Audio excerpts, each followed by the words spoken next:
So আমরা বাড়িতেই একটা ছোট্টখাট্টো পিকনিক করেছিলাম 31st উপলক্ষে। বাইরে কোথাও যাওয়া হয়নি, তাই ভাবলাম মামাবাড়ির ছাদেই নামিয়ে ফেলে একটা ছোট্ট করে পিকনিক।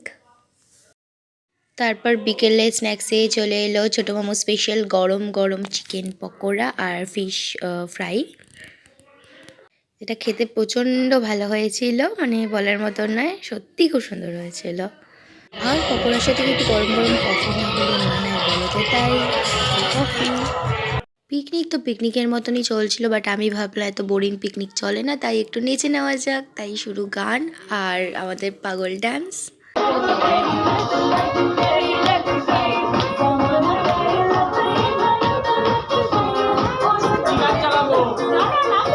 তারপর হঠাৎ বনুর বায়না শুরু হলো যে এখন আমাকে বাজি ফাটাতে নিয়ে যেতেই হবে, রাত 12টা বাজতে অনেক দেরি আছে।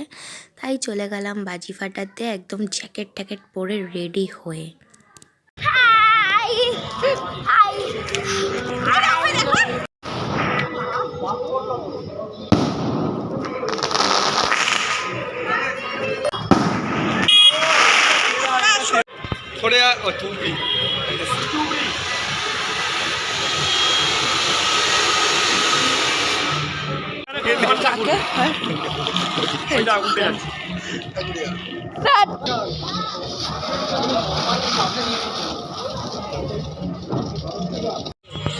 আরে ব্লগ চল, বলো এনজয় হচ্ছে? তোমার এনজয় হচ্ছে? হচ্ছে। আচ্ছা তোমরা খেতে বসেছো? এনজয় হচ্ছে? কতটা এনজয় হচ্ছে? এই সবাই ভালো এনজয় করছে, তোর বাজে?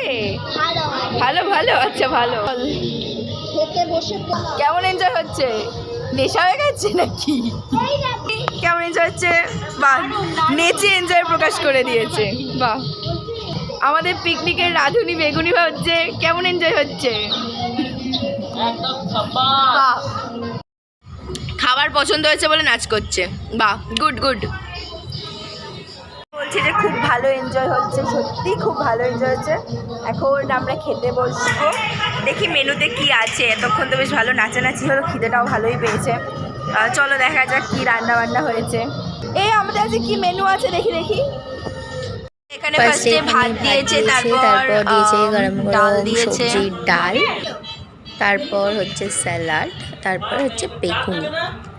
তারপর স্পেশালি আমি মাটন খাবো না বলে এখানে নিয়ে নিয়েছিলাম হচ্ছে ভেজ কোপ্তা, যেটা ছিল বিট দিয়ে তৈরি। খেতেও কিন্তু বেশ ভালো হয়েছিল, আর জোর জবরদস্তি করে একটা মাটন দিয়ে দিয়েছিল। তারপর খাওয়ার পর তো চারটে পাঁচটায় চলে এলো আমের চাটনি আর পাঁপড়। তারপর খেয়ে দিয়ে উঠে চলে গেছিলাম আবার বাজি ফাটাতে, কারণ 12টা বাজতে আর 2 মিনিট বাকি ছিল।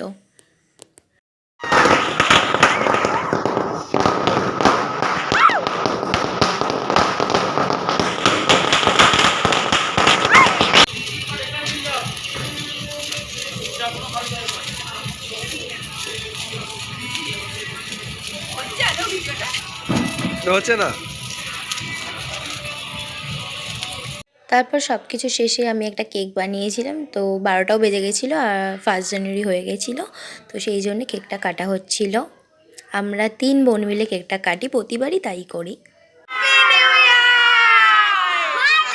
তো ফাইনালি নিউ ইয়ার সেলিব্রেট হলো। এখন ঘুমানোর পালা, একবারে গিয়ে কালকে সকালবেলা উঠবো।